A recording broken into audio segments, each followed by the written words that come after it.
Malaysia will push for the passing of an Organisation of Islamic Cooperation or OIC resolution urging for the Myanmar government to allow unimpeded access for humanitarian assistance to reach the Rohingya community in Rakhine state. Foreign Minister Datuk Sri Anifah Aman said this after monitoring the final preparations for the extraordinary OIC session to discuss the Rohingya crisis. He said during Thursday's meeting, Malaysia will push for the adoption of a number of resolutions. The resolutions remains to be discussed, but Malaysia will push for. One is a recognition of the measures taken by the government of Myanmar in improving the conditions of the vulnerable communities, including the Rohingya Muslim minority and Rakhine state.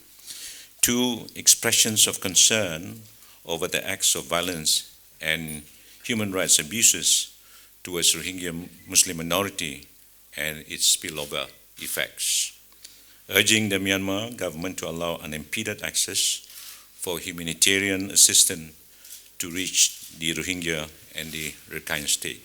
Anifah said the meeting will conclude with the adoption of the resolutions and the release of a communique. Malaysia will ensure that final communique will have these elements. One is for the government of Myanmar to abide by its obligations under international law and prevent the worsening of what is now an acute humanitarian crisis in the Rakhine state. Two, for the government of Myanmar to ensure the safe return of the displaced Rohingya community. And three, a solidarity-based expressions of concern by the OIC of the recent violence in the northern Rakhine state. The one-day session will be launched and chaired by Prime Minister Datuk Sri Najib Razak, who recently called out on Myanmar to stop the genocide of Rohingya Muslims.